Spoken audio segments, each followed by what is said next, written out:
Welcome back to the Free from Wall Street podcast. My name is Steve Libman, and I'm your host. And today we have Corey Peterson, a very special friend and mentor to me and to Integrity Holdings Group. So welcome, Corey. Oh, man, I'm excited to be here, brother. You know, we had a lot of fun on your podcast, so I'm glad to be able to return the favor and get you back on here for our listeners. So obviously, Free from Wall Street podcast, we've talked about a ton of different things.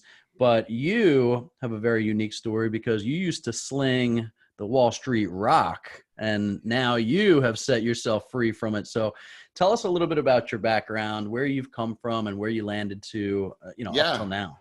Well, let me talk about the pain of like being a financial advisor. So I grew up poor like most people, my first job was a used car salesman. Actually, my first job was McDonald's. But, I actually became a used car salesman, then got in the food service industry, started selling groceries to restaurants. And eventually, because I didn't have a college degree.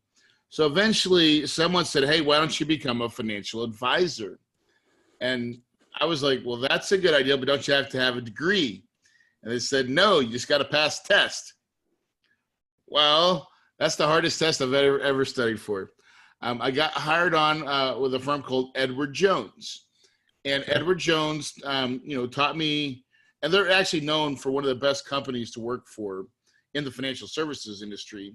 And they taught me stocks, bonds, mutual funds, how to network, how to go meet people, how to be in spots where money shows up. And so that's what I did. Along with that, I still had my real estate dream, but I was kind of doing it part-time, and I was being a financial advisor full-time. And as I'm going through, 2004, 5, 6, things are pretty good. You're making investments with people, moving their money, and then 08 hits, 09. And at that moment, I realized that I no longer had any control of anything, right? Sure. So, and I'm sure all the investors that you were managing money for realized that too. Oh, without a doubt, because they'd come in and like, well, what happened? And this is the same reply most stockbrokers give. It's the market, right? And what a horrible thing to have to say, right? And to say it like that. And then, oh, by the way, if you want to move into the bond fund or something safe, I'm going to charge you another commission. And so here's the secret that no one tells you. Financial advisors, when they're talking in their groups of peers with other financial advisors, all we talk about is how much money we're making off of people. We're not talking about how we're trying to help people. It's all about, did you get that insurance sale? How much money did you move over? No one really gives two rips about, hey, how good of a job am I doing for my investors? Sure. Yeah, because if you ask these guys, hey, what's your return on investment look like over the last 30 years? They couldn't tell you, but they could tell you what their W-2 was last year. For sure. Right? And yeah, without a doubt, man. And so no one is really, it's funny, the sick joke is where Wall Street, being a financial advisor and being like with Edward Jones taught us to be A-share investors. Like you're going to make your investors buy A shares, which is an upfront fee, upfront load. And now they've actually moved more to what's called managed money, which is now you just pay a fee every year forever for the rest of your life. For assets under management, right? Yeah. Yeah. So they charge a percentage of a point or whatever the fees are for however much. 4%. Yeah. It'd be 3 to 4%. No, but if they lose your money, right, it affects their assets under management, but it doesn't, they don't stop taking commissions, right? You don't feel it, right? And so what's really sad, Steve, is as I was going through that business, I just learned how uninterested, even though listen, we go do a risk tolerance based on your portfolio and your risk tolerance. Here's your blend of mutual funds. It's all paper assets, Steve. Right. And, at the end of the day, people, I think, want a lot more. What they want is security, and they want some type of consistency. And at the end of the day, what I think the stock market is really inefficient of doing is giving those retired people paychecks. Right. It's just they're horrible at it. Yeah, I mean, two things that I take away from this story is, one, you were young and broke and advising other people about what to do with their money. And I've been saying this on this show a while now, is Wall Street, you're not going to take advice from an investor. You're going to Someone take that's advice broker than you are. from a salesperson, right? Like, I went and I started to learn how to invest by talking to investors. Yeah. Most people don't. They learn how to invest from a salesperson, right? Edward Jones, they only gave you a certain portfolio of things that you could sell. If I walked into your office and I say, "Hey, Corey, I like the real estate game. What can I invest in?" Yeah. I wouldn't even be able to advise you on that. You know why? There's a rule called selling away. And I'm not allowed as a licensed broker to talk about anything else other than what my brokerage reps, right? Right. That's called selling away, and it's not allowed. And so what I would probably say is, that sounds risky. Why don't you want to invest in real estate? I have this REIT, a real estate investment trust, Sure, that you can invest in. And I would say, I would paint this picture, because it's really about assets under management. Every broker, the question that goes around, how big's your book? How big's your book? How big's your book? right. Because that means how much 12B1 fees you're getting and that recurring revenue. And so that's what most people are after time and time again. So, Right. Yeah. And, so we talk about the volatility of Wall Street a lot. And, when people are looking at consistency, so we're in the middle of COVID-19 pandemic, right? It's April 28th, and people have been out of work for a couple months, and people have been, the country's shut down. The market, by the way, was up 400 points yesterday. It's down today, but for absolutely no fundamental reason behind it. It's just because, wait, you said it before, it's the market. Yeah. Like, it goes up, it goes down. And I don't understand how you can reliably predict how you're going to retire. I mean, we talk about creating, Anything. preserving, Yes. and passing on generational wealth. How do you effectively manage that type of wealth preservation or creation through a roller coaster? Man, it's looking back at it, I don't think it's even like humanly possible to do it even remotely good. And so that's why, like me and you were in real estate, we when the market crashed, I lost my job, by the way, because I couldn't stand having to face my investors face to face and then have to charge them commissions. I realized I had no control. And so that's how I jumped into real estate full time. But what I realized is that what you offer, and what I offer, is something that most people that are in the stock market are yearning for, which is, can I put my money in a real investment? Can I have true communication with someone that has, at least when my investors are talking to me. So right now, listen, we've made partial payments to investors. First time that we've ever not made a full payment to investors, but rightfully so, because we don't know what's going to happen tomorrow. But the difference is, I'm giving almost weekly communications to my investors. Yeah, but let me back up and stop you there, because what I want to make sure we differentiate of what people are hearing is, you're not having your investors take a loss. You're paying them less income right now. Yes. Right. So as the market dips, you're actually losing real dollars. When you say, hey, Mr. Investor, I'm not going to be able to make a full payment this quarter because we're not exactly sure where the rent roll is going to be, what you're really saying is preservation of capital is paramount.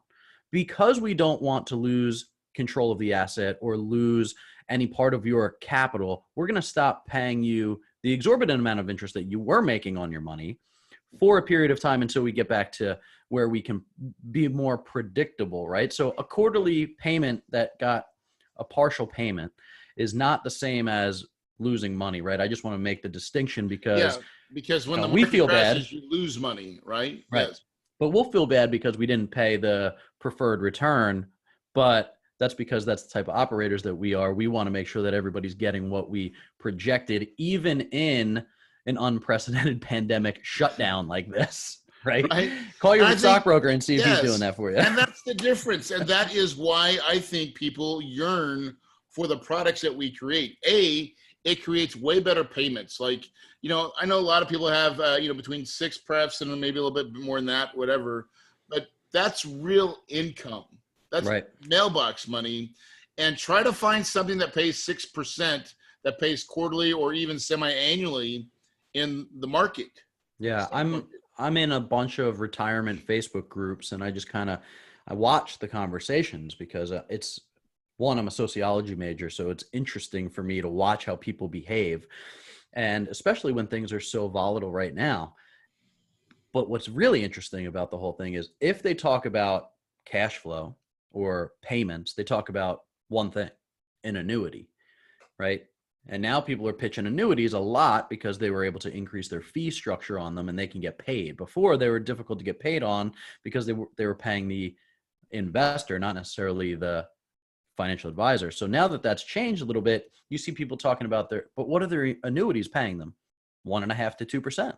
That's it, I man. mean, they're not finding 6% quarterly cash flow payments, as far as I could tell, anywhere in the market. And the second thing that surprises Nowhere's. me about these places is when people look at them and go, "Oh, the market went down."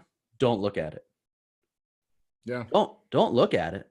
What do you mean don't look at it? That's your money. You've worked your whole life to put it in a retirement account to hide when things come crashing down. And, it's just an interesting strategy to me that we have taught Americans to work hard, go to school, get a good job, save their money, put it into stocks, bonds, mutual funds, and ETFs that they don't control. Yeah. Like, it's the only place. I mean, I think, wealthy people don't do this. Wealthy people want control. Right. Truly. But listen, we are so conditioned for people that are working their jobs, and these are mostly high income earners like doctors, dentists, lawyers, CPAs. I mean, you name it. These guys, a lot of times they own their own job, or some of them own businesses. And because they don't, they're so focused on building their business or their practice or whatever it is, um, they just go find a financial advisor and he has their solution. And they don't always have access to people like us. That's why it's important for us to get the news out and the word out that we offer an alternative, because what they really want is just a consistent way. If we showed them us versus the stock market, I think for me, 9 times out of 10, I win. Sure. Because I can show, like, listen, here's the good, bad, and the ugly, and then here's the good, bad, the ugly with my product. Sure. You tell me which one, and you let your smart person, Right. You can decide. figure it out. And, it's interesting because the 10th time out of 10, right? The one time that we don't win, let's say it was last year, because last year the market was on fire. I spoke to a Yeah. couple of investors that said to me, "Hey, I went over it with my financial advisor," because they were looking to invest into a deal with us. And they said, "I looked over it with my financial advisor, but I made 20% in the market last year. I can't beat that." And I said, "I understand, right? But now look at what happened, right? All of those gains have been erased over the last 5 years because it's not predictable. Nobody had a crystal ball and knew that some guy was going to eat a bat soup or whatever happened here to make this whole world shut down, right? I mean, it's what I like And about real estate. 12% is not 12%. Like, if you're in the Right. market and you're going up and down, and you've got an average of 12%, doesn't mean that it's the same 12% that someone that does it in real estate that's The most consistent. simple math that was explained to me about this, which just let me have the aha light bulb moment, was if I have 100 grand put in the market and I lose 20% tomorrow, and then the next day I make 20%, I don't have my same 100 grand back. I actually have to earn 25% to get back to the same even. So when you dollar cost average, and this is like the big financial advisor conversation, right? It's dollar cost averaging. Well, when you talk about dollar cost averaging, you have to be able to look at the volatility calculator on top of that and see how much it's costing you. There's a really cool calculator online that's just Google volatility calculator, and you can put in kind of the volatility that you've seen, and it'll tell you if that return was consistent versus with the volatility, how much money it costs you. It's literally millions of dollars by the end of your lifetime. Yeah. So, I mean, I think I believe that's our job for what I do now. Like for what I do is really, it's the same thing, is to sell that story, to tell that story to as many people as possible. And then really, I don't have to, I don't sell. I just offer the opportunity. Some people take up, some people don't. Sure. The ones that do tend to become big referral bases, because once they understand the difference and that they actually have a direct communication with a good syndicator, good operator like me or you, then what happens is the trust is formed. And people got to know, like, and trust you and understand your business model. And when you can communicate that real clearly to people, you'll have a lot more success. And from the investing standpoint, that's what you want as an investor. Even I make investments in other businesses and other companies, and I'm still looking for the same thing. I want to see people that do it like I do. Yeah. Right? It's got to be clear. It's got to be simple. And I think a lot of people enjoy real estate specifically because it's understandable, right? They can touch it. They can feel it. They know why apartment buildings make money. They know that people need a place to live. It's a necessity. Right. Yeah. I mean, we're not trying to sell the next cool thing. I mean, what we're offering is a nice, clean, safe, stable place to live to people. And that's a great investment. I was just reading a Forbes article yesterday. Even during this crisis, they said the nationwide average was still 90% rental payments on time. I mean, that's my whole point, Steve. Steve, listen, we're gonna look back at this and say, oh, that was the little blip, right? Right. But did our lives just get crapped on like we were out of business? I'm telling you, it's not going to happen. Like, no. Listen, we're going to have some decreased income. Some people are going to lose. Some people that were not good operators that paid way too much for properties are probably going to lose them. But for good operators that made really good, sound underwriting decisions, I'm going to suffer for the next 3 months, maybe 4 months, and then we'll just move through it. And, in our 5-year plan to invest, we won't even remember this time. Right. I mean, we'll remember, everybody will remember COVID, right? But it won't be like, oh God, and I lost it all. It won't be that story. Yeah. So let me tell the listeners a little bit of our backstory too. So now we were in the similar wholesaling, fix and flip space. We were in the residential, kind of, everybody says to me, well, why would you guys shut down your residential business? And, so we started flipping 10 years ago, wholesaling 10 years ago. We grew the company to doing 15, 20 deals a month. Yeah. I mean, it was a big company, no light at the end of the tunnel, right? It was the highest working, highest paid, highest taxed job I ever had. So we're listening to some podcasts, right? We're trying to figure out what's the best way to go. And we listened to your podcast, right? It's the Multifamily Foundation, or what's the name of your podcast? Multifamily Legacy Podcast. The Multifamily Legacy Podcast. And so we're scrolling through Apple Podcasts and we're like, which one should we listen to? And we landed on Corey's, and Corey's telling the story about how he used to wholesale and flip. And then, a mentor of his showed him the light at the end of the tunnel, where true wealth and true, wealth creation and retirement could be, right? I mean, if you go to his webpage, if you go to Kahuna Investments, and you find, he's always talking about the sunsets and palm trees lifestyle. So first, it was just a good vibe, right? Like, let's listen to this guy. He has a similar story that we had getting out of the grind. I thought I started the real estate business to get out of the grind. Yeah. And then what I realized was I traded one grind for another. And granted, I was happier because I was working for myself, right? And I learned a lot, and that business was a blessing. But man, I did not see how I was going to get really wealthy. I didn't know how my kids were going to get passive cash flow. I just didn't know how to do it.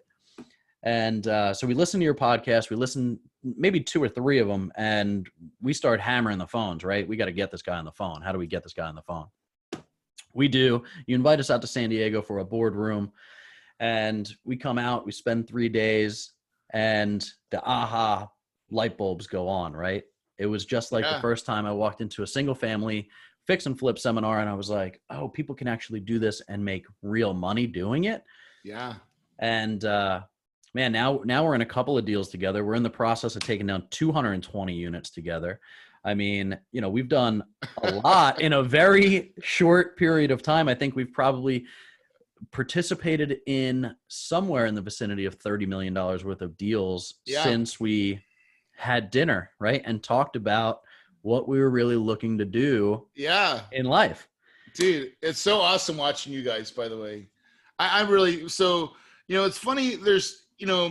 I got in this business of teaching what I know because I've always felt, and I think this is why you started your podcast too, is it's got to be your platform to give back. And I made a lot of mistakes. I still make mistakes, man. And I just put an open book out there, and hopefully you leave enough crumbs that people can see your path. And the right people look at that and they just follow it. And that's what you guys did, is like, listen, I understand the concept. We've been successful doing single family, but the stories were the same. And the pain had come to the point where it's like, you just had a newborn. You have a newborn. Yeah. And you're like, I want to have my life work so I can be a full-time dad and still do the business. Right. And you're on your way. Like, that's what you're building that now. And it's way different. It's 100% different. And people, they get intimidated by the numbers. And that's the great thing about knowing guys that do what we do, is you don't have to do all the work. We'll go do all the work. And in comparison to what it was flipping houses, it feels like not a lot of work. Our passive investors, they love it, right? They get quarterly checks in the mail and they're all over the world. And they're like, hey, I got my check. Thanks a bunch. I posted on my Facebook page a couple of days ago, some guy holding up his check with a big smile. The market was down about 700 points, but he was receiving his quarterly check from, a rental that we own. So and you're right. I mean, getting on the podcast and talking to people and just letting them know we're not the smartest guys in the room. What we did was we saw what smart people were doing and replicated that. You have a great book out, right? Copy Your Way to Success. Copy Your Way to Success. I mean, we are not inventing anything new under the sun. What we are doing is taking what really smart people have done for centuries and replicating that business model and teaching other people that they can do it too. And that is the business, man. There's freedom in that. Yeah. And man, it makes me feel really good. We were just on another call with Travis and Sean talking about what's going on at one of our apartment complexes right now. And, it's nice to know that, yeah, we'll have a little blip here, but guess what? It's coming out of our pocket, right? Coming out of our end. Our investors are still making their money. And are we okay with that? As operators, of course, right? Leaders eat last. We put our investors first. And because of that, they keep creating those silos that you were talking about. But there's no better feeling. So, Steve, I had a investor call me, I think last month, when it was really starting to go, and she's been investing with me for a long time, and she was like, Corey, I thank God that we met and that most of my money is with you, because I would be an absolute train wreck right now. She is in retirement, just recently retired for the last 3 years, I believe. And it was a great text to get. And then, like, a lot of times, she saves up my checks that I send her. And then she's like, hey, Corey, I'm in Italy, and you're paying for this trip. Nice. You know what I'm saying? Yeah. And that's the best feeling, is when this business is done right. I get to win as an operator. I get to live a lifestyle that I truly enjoy and love. I get to help my investors get a retirement income and take care of them in a way that really is meaningful and helps them too. Yeah. And then we get to create communities where we can really improve people's lives. That's called win-win-win. Yeah. And when you create that scenario and you do it right, how can you not love this business? And that's why, some people ask us, the last year you did the residential business, which, by the way, we are under contract and closing this week on the last flip we will ever do. And that is partially a tribute to you teaching us the ropes, but we are done flipping houses. So, but that business did $3.5 million in the last year that it was in operation. Yeah. And people are like, why would you shut that business down? And, so if you look at psychometric testing and things like that, I'm a very high extrovert, right? I feel for people. I'm empathetic. I really want to be around people. The converse, the problem with that type of personality, right, is going out to an estate where you're buying the house cash from somebody. And yes, you're helping them out, right? But there's a part of you that can't feel like you're buying this house for 60 cents on the dollar. You're going to flip it. You're going to turn around. You're going to make some money off of it. And that's the business model. And we did it for 10 years. But there's a piece of you that goes, man, I wish I could have given them a little bit more money. Yeah. Right? Yeah. And then when I started to raise capital into some of our deals, right? We found the deal. We liked the deal. We underwrote the deal. It works. Now I get to go talk to people. And the question isn't, hey, this is what I need from you, right? This is, hey, what's your portfolio look like now, right? And the average is 4 to 5% over the last 10 years. People are telling me.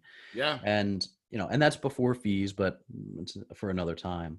Yeah. And then what we're offering on some of these deals, right? And, it's funny that story that you said about that lady that texted you, it resonates with me because a guy from our church did the same thing. He, it took some years, but he moved the majority of his retirement account over. And he actually, we did the math for him. And, he was making, he said, Steve, I'm making 6%, but I'm taking 6% out every year for my living expenses. Yep. But I'm losing money every year. And I said, well, the math is pretty simple, right? It's either you're taking more than 6% or you're not earning 6%. He said, no, my financial advisor says I am. So we go through it, right? After fees and everything, is making about 4.2%. So we calculated it out. He's a newly retired guy. He had 18 years left till he hit zero. That's how long that's he how could many live. The long is gonna last, right? Taking out and putting back in what he was taking out, right? So now, he's talking about legacy. What do I do for my kids? I want to leave something to my kids when I die. Okay, well, you need a better rate of return or you need to take less money, right? Those are the two options. You either need to earn more or take less. And anyway, long story short, he is now taking more. Or get busy dying. I know that's or bad get to busy say. dying. Yeah, I know. That's Right. true. Right. But so what we've been able to do is now look at the projections, right? And now he will leave, 1.4 times what his initial investment was when he dies, and he's still taking more than he was taking before. I mean, that's life-changing stuff. Dude, that just opens up the world for people. And that's the difference. And that's why, there's good and bad syndicators out there, right? There's good and even with what we do, right? There's bad operators out there. So it's really important to take the time to vet and check under the hood, find out who their investors are, talk to them, find out what deals they've done. Anybody tells you that the privacy of their investors requires them to not be able to put you in touch with any of their investors, run. Right. Yeah. I have people that call right now, right? I can conference call you in and say, hey, I need to talk to 3 of your investors right now. We'll do it right now. Yeah. I mean, make sure do your due diligence, because with every investment, of course, there's risk, but now you're investing in not just a project, but a person. So you got to find out who those people are. Yeah. Yeah. But I think when done right, it does really offer something magical that is just not offered in traditional mainstream thinking, and what most people believe their options are. And a lot of people just don't know that they have this option, a real estate option. So if you're listening right now, consider yourself lucky, but honestly, share this podcast, because there's a lot of people out there that need to know and need to have the financial education to understand their options. Yeah, trillions and trillions of 401k and self-directed IRA money is sitting in the stock market right now. And people, the people that are really close to retirement, I'm watching on these Facebook groups where people are talking about, well, now I got to work another 4 years, right? Because their earning power has to continue for them to be able to retire because of what they lost in the market. Look, I got into multifamily real estate for one reason: safety, security, stability. I'm an entrepreneur at heart, so I'm not risk averse, but when it comes to my family, I am. I'm risk averse when it comes to how much time I could spend with my kids or how secure they're going to be financially. And and don't beat yourself up. If you're hearing this now and you're like, man, I really wish I knew what I didn't know before. The best time to plant a tree was 25 years ago. The next best time is today. Yeah. Right. We can all start now. And you can you can really start to change the future. And by the way, this was a 2008 thing. Like in 2008 is when the Jobs Act made it available for investors to directly invest with us. So it's not like this was always the possibility. Now, people have always been doing real estate, but the doors have been opened for people to learn and to invest and to take those passive income checks. And we didn't have time today to go into the tax benefits of it, but what I said in the beginning of the show about why we left residential was because it was a high paying, highly taxed job. What do you think you're going to pay in federal taxes this year? Don't judge me. But it's going to be a big fat zero. Yeah, mine's going to be a big fat zero too. I'll probably, I'm actually carrying forward a $4.5 million loss right now. We bought a couple of properties this year, so we'll have some more losses to keep pushing forward. So yeah, I don't foreseeably say me paying taxes for the next until I die, and then I won't pay taxes. My kids will. Future. So, and that's available to the investors that invest with us too, right? They get to utilize their own depreciation. Secret money. Yes. Secret underground layer. But if you haven't read Tom Wheelwright's Tax-Free Wealth, I'm working on getting him on the podcast soon, but that book makes the tax code fun. I used to run and hide as a flipper because I was getting buried in taxes.